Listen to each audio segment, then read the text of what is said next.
Oi, voltei e já quero deixar alguns recados. Primeiramente, deixe seu like nesse vídeo, se inscreva no canal se você ainda não se inscreveu e também me sigam nas redes sociais, pessoal. Me sigam no Instagram, no TikTok. Hoje, especialmente, quero falar sobre um livro e aí eu já quero começar falando o quê? Falando que na história da humanidade eu não consigo ver um momento ou um período em que a mulher não esteja sofrendo. Hoje eu vou falar com vocês sobre A Redoma de Vidro, de Sylvia Plath.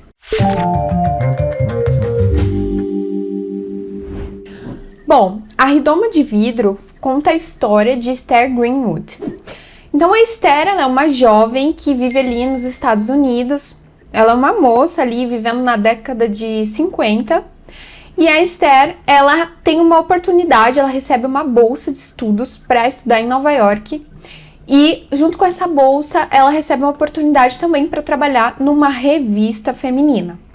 Então, temos aí esse panorama inicial, a Esther trabalhando nessa revista e fazendo ali a sua universidade, estudando. Desde o primeiro momento, ali nos primeiros capítulos, e isso eu posso dizer como talvez uma experiência pessoal minha, por ter uma percepção ou talvez me identificar em alguns momentos com a personagem, que a Esther, ela tem ali já alguns sinais de que ela não tá muito bem emocionalmente. E isso para mim fica muito claro pela forma apática como ela vive e como ela se relaciona com as pessoas. Então, o livro se inicia com essas experiências que a Esther tem na revista, né, vivendo em Nova York. E ali ela vivia num tipo de hotel com todas as outras garotas que faziam parte da revista. E vez ou outra elas tinham que participar de eventos ali da revista. Então elas vão para chá da tarde sobre a revista ou uma festa da revista. E aí a Esther, ela também, para mim, né, fica muito claro, ela demonstra uma certa dificuldade de ter uma conexão real com as pessoas. Então até mesmo a sua amiga ali, que seria a amiga mais próxima dela, que é a sua colega de quarto, a Doreen, já dá pra perceber que o nível de amizade que a Esther tem com a Doreen, ele é meio superficial, assim. Existe talvez um afeto entre as duas, e talvez isso fique um pouco mais evidente até pelo próprio comportamento da Doreen, mas a Esther, ela tem uma dificuldade com isso também. E aí, dentro desse contexto, a gente começa a ver como que era o ambiente, né, o contexto de uma garota vivendo em Nova York na década de 50 e trabalhando numa revista feminina. Então, ali exposta em várias situações, tendo contatos com homens. E a Esther, como eu falei, ela demonstra ali desde o início esse sentimento de apatia e tal, e pra mim isso fica muito evidente. Então a Esther, ela tá o tempo inteiro conversando com a gente. Então nós que somos leitores estamos ali ouvindo o pensamento, né, lendo o pensamento da Esther e ela narrando o que ela está vivendo. Então a Esther aqui, ela é a narradora da nossa história. Então ela se vê em várias situações onde ela fica meio em crise. Então ela fica refletindo de tipo, é isso que eu quero, nossa, eu tô nessa situação e tô me sentindo de tal forma. E isso é muito legal porque ela faz algumas metáforas e analogias que são muito interessantes, né? Que te fazem ali mergulhar dentro da mente da personagem. Então essa é uma característica muito interessante da narrativa da história. Você tá o tempo inteiro meio que mergulhando tanto na mente quanto nos sentimentos da Esther. Então, ela tem essa vivência ali na revista. Então ela tem várias situações muito específicas que eu não vou entrar no detalhe aqui, de momentos que ela vai para festas e ela passa por situações esquisitas e tudo mais. Mas qual que é o ponto principal ali? A Esther, ela tá vivendo um momento na vida dela de meio que crise, assim. Ela não tem muita noção ao certo. Ela não tem muita noção ao certo do que ela quer da vida dela. Porque ela tá tendo a oportunidade ali de trabalhar nessa revista e isso é uma coisa assim muito única para mulheres que viviam naquela época. Só que existiam inúmeras expectativas sociais em cima dela, né? Então, ao longo do livro, a gente é apresentado a outros personagens. Então, a gente tem a mãe da Esther, que foi uma mulher que praticamente educou a Esther sozinha, porque ela perdeu o marido muito prematuramente. Porém, ela é uma mulher que tem uma alta expectativa, né? E que traz, assim, pra Esther como um objetivo de vida de uma mulher se casar e ter uma família. Então, há ali, do ponto de vista da mãe dela, de que a melhor coisa que poderia acontecer na vida da Esther é que ela se casasse e tivesse uma família.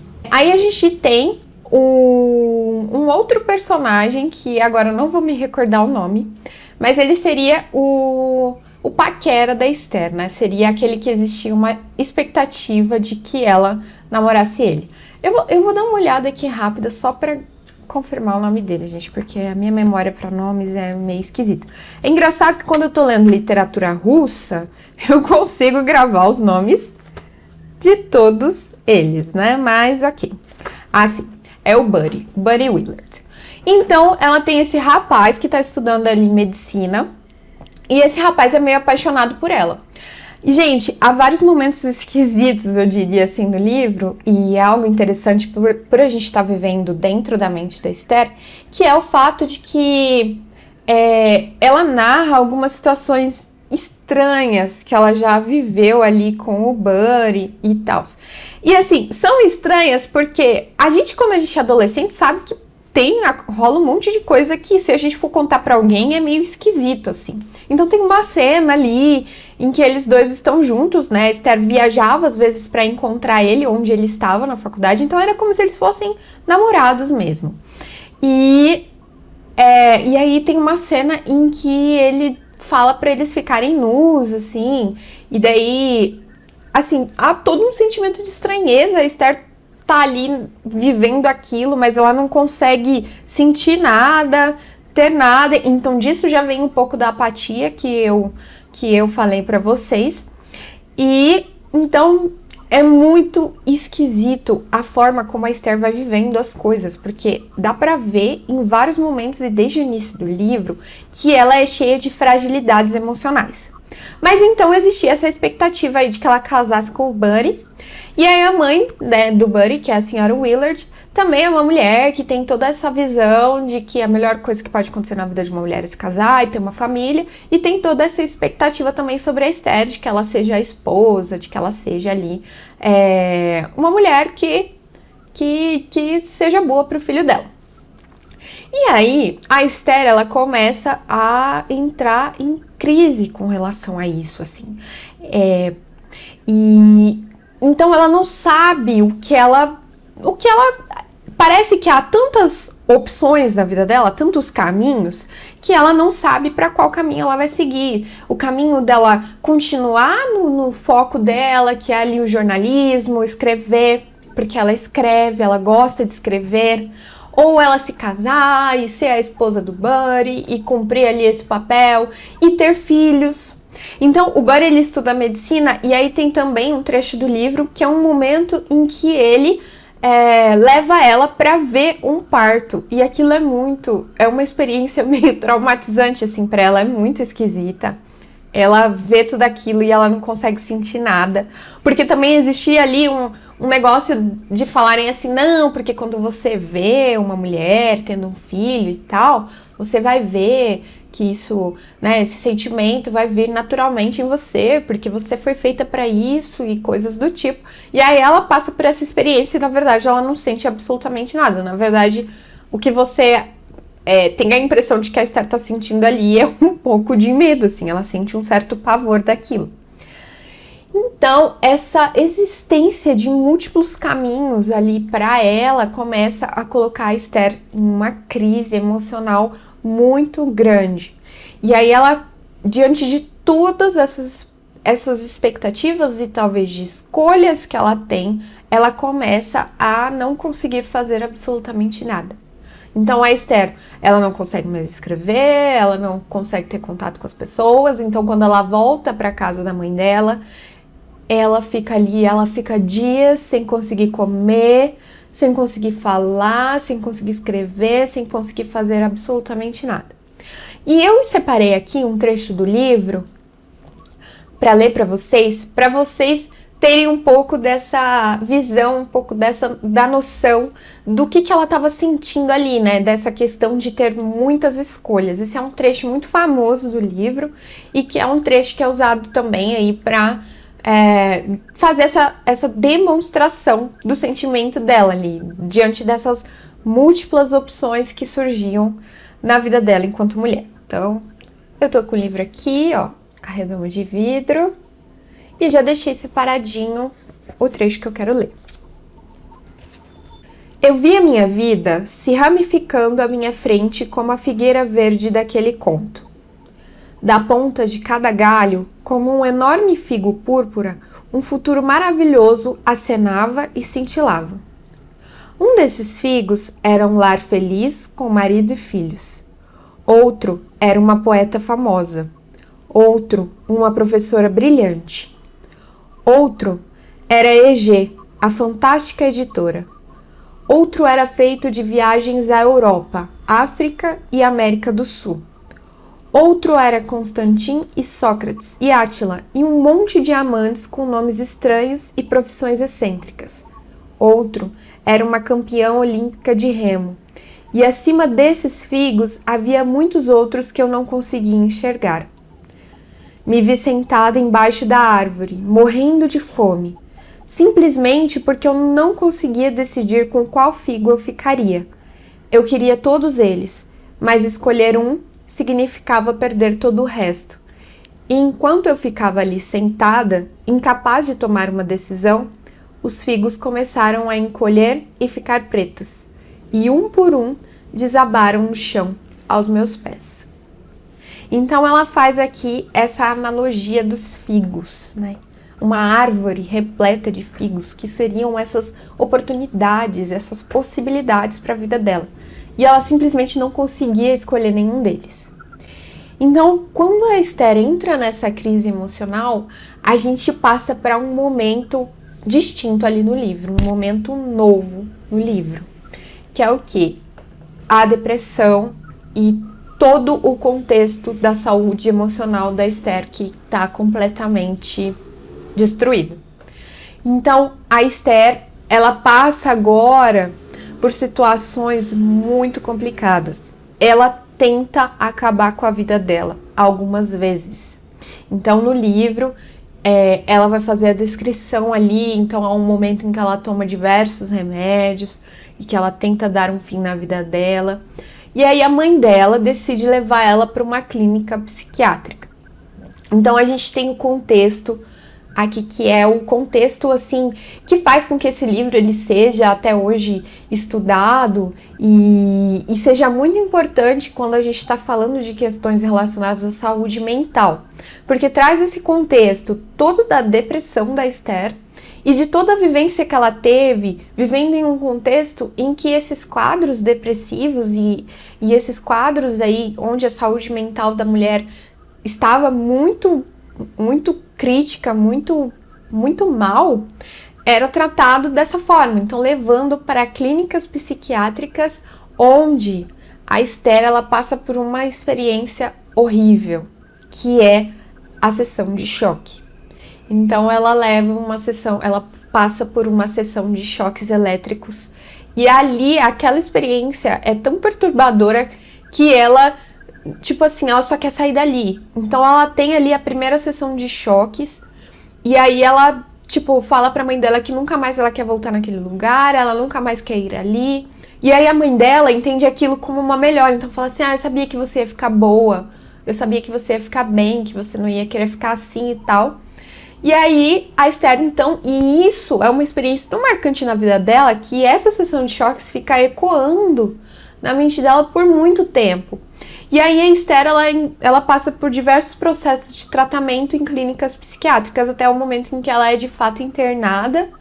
E ali ela passa por várias experiências de contatos com outras mulheres que estavam ali naquelas clínicas, né? Porque eram clínicas onde ficavam apenas mulheres. E aí a gente tem todo esse contexto da questão da saúde emocional da Esther. A Redoma de Vidro foi escrita dentro desse contexto mesmo, da década de 50. E ela foi escrita, né, pela autora americana Sylvia Plath. Então a Sylvia vivia nesse contexto dos Estados Unidos de 1950. O que a gente sabe sobre isso? Bom, a gente sabe que que ali durante aquele período a gente está vivendo o pós-guerra, né? O pós-Segunda Guerra Mundial. E aí a gente sabe também que durante os períodos de guerras, especialmente a Segunda Guerra Mundial, muitas mulheres saíram de casa para fazer o trabalho dos homens, porque os homens estavam na guerra, especialmente ali nos Estados Unidos, porque, né, houveram vários soldados que foram para a guerra também nos Estados Unidos. Então a gente tinha esse contexto em que as mulheres, elas saíram da sua ocupação comum, que era viver em casa, cuidar da casa, do filho, enfim, dos deveres, dos afazeres de casa, e elas passam ali a trabalhar nas fábricas, a assumir papéis que eram prioritariamente masculinos. E aí a gente tem um retorno dos homens.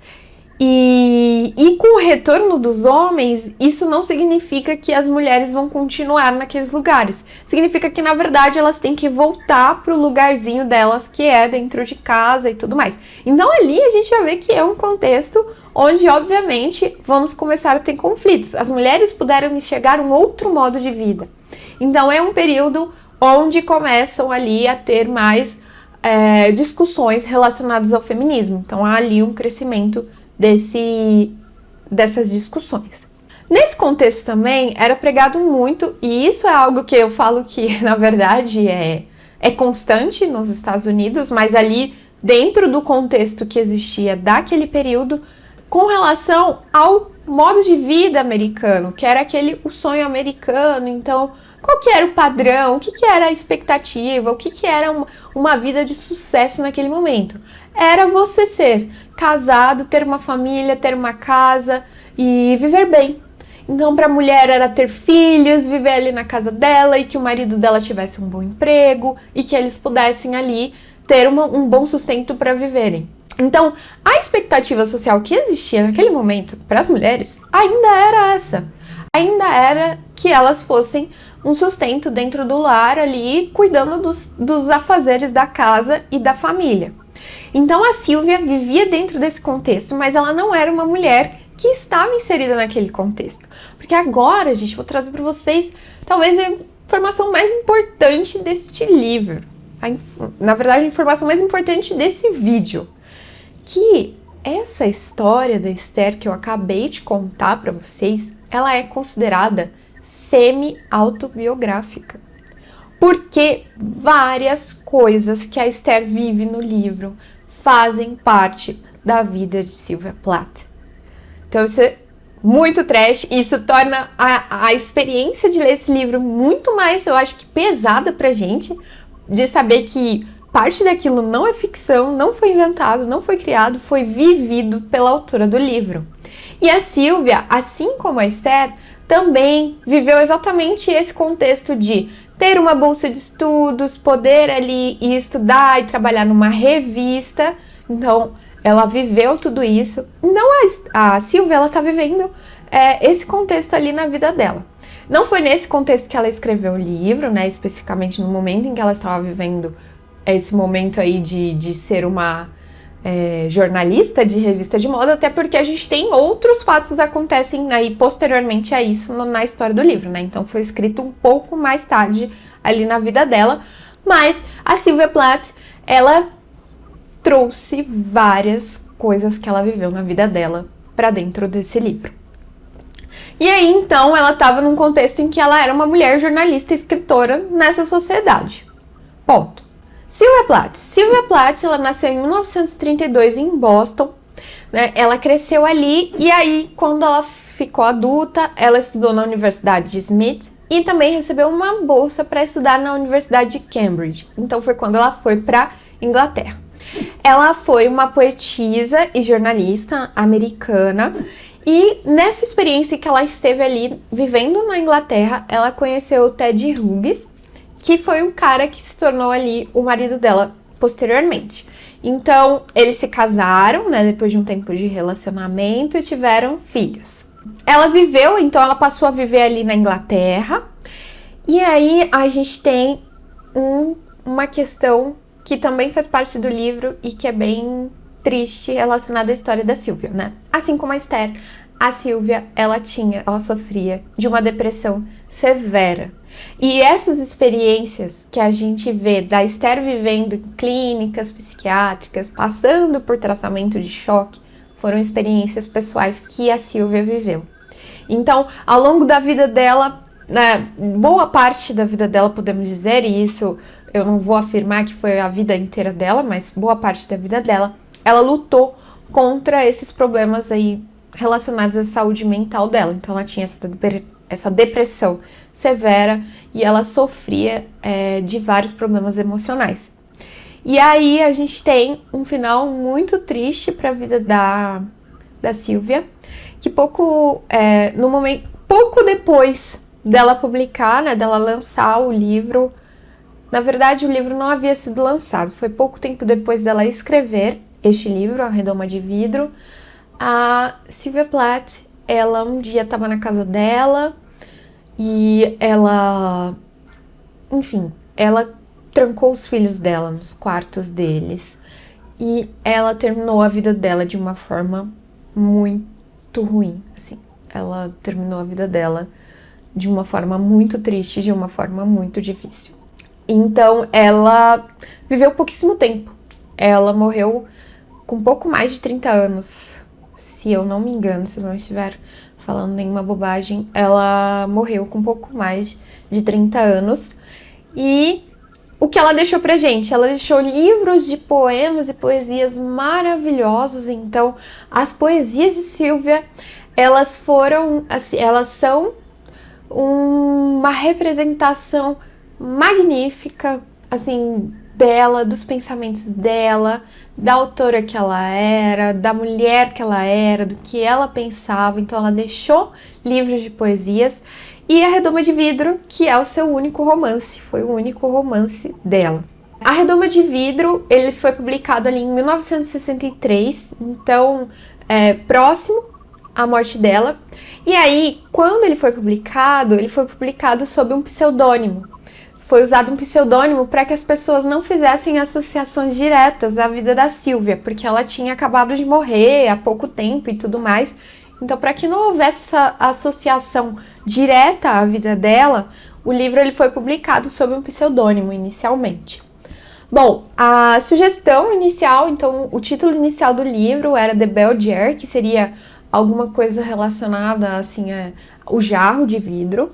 Só que aí a editora pensou por bem utilizar A Redoma de Vidro como um título para esse livro, para que trouxesse essa ideia de isolamento emocional que a Esther vivia, né, a nossa personagem principal. Então, A Redoma de Vidro, ele é um livro que tem ali, ele é muito carregado de emoção, ele é muito carregado de sentimento, justamente por essa vivência muito própria da Sylvia Plath. A experiência de ler esse livro, ela é muito interessante. Pra mim foi uma coisa assim, muito...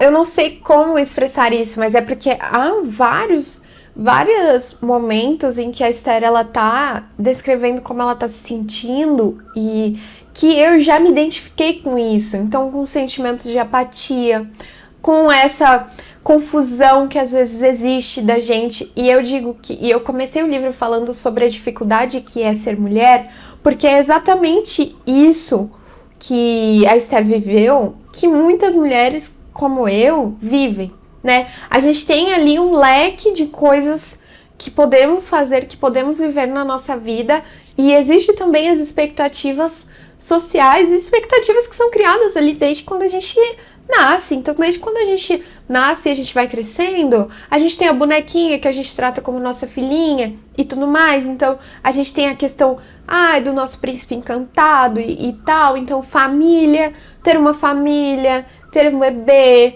estudar, trabalhar, viajar. São tantas coisas. Então, eu acho que é uma experiência muito interessante para as mulheres a leitura desse livro. Eu vou dizer que em alguns momentos eu não gostava da Esther, porque, gente, esse é um livro que foi escrito por uma mulher ali que viveu na década de 50, 60.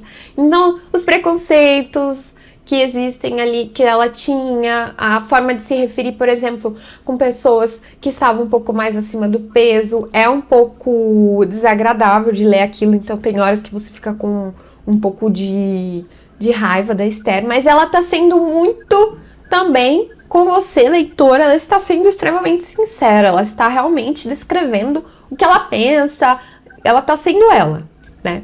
Então, mas a leitura desse livro, ela me trouxe, e mais do que tudo isso, a questão realmente relacionada à saúde mental, né? A importância de nós olharmos para dentro de nós, olharmos para realmente os problemas que a gente pode ter, cara, sentimentais, os problemas que a gente pode ter ali com as nossas emoções, sabe? Porque a Esther, ela sofre muito com tudo aquilo e ela não consegue falar com ninguém, ela não consegue se abrir com ninguém. E hoje a gente tem muitos elementos dentro da nossa forma social que nos ajudam a ultrapassar isso. Ela não tinha aquilo, mas a gente tem formas de superar, de passar por isso, né? Então, da importância que é a gente tratar, a gente falar sobre a saúde emocional, falar sobre saúde mental, falar sobre as nossas emoções. Então, esse livro, ele é uma experiência muito legal nesse sentido. Eu tenho uma amiga psiquiatra que eu já falei pra ela que ela precisa ler esse livro, mas eu acho que para além de quem estuda ou trabalha com algo relacionado a isso, é um livro muito importante a leitura para que a gente fale, né, para que a gente tenha assim noção sobre os problemas relacionados à saúde mental, os problemas relacionados à saúde emocional. O que eu tinha para falar sobre esse livro é isso. Se você curtiu, se você se interessou, se você ficou aí um pouco movido, assim, um pouco comovido com a história da Silvia, eu fiquei, na verdade, eu fui descobrindo coisas sobre a história da Silvia ao longo da leitura do livro. Eu fiz essa leitura junto com com o Clube do Livro do Querido Clássico. Então eu fui descobrindo coisas ali relacionadas à vida da Silvia ao longo da leitura do livro. Foi uma coisa que me deixou, assim, saber que a Silvia não estava mais viva, que ela teve um final trágico, me deixou muito triste e talvez tenha até influenciado na minha leitura, tenha influenciado na minha experiência pessoal com esse livro, e eu indico demais. Então, fala pra mim se você gostou, se você se interessou pelo livro aí nos comentários, deixe seu like, se inscreva, um beijo e até o próximo vídeo. Tchau, tchau!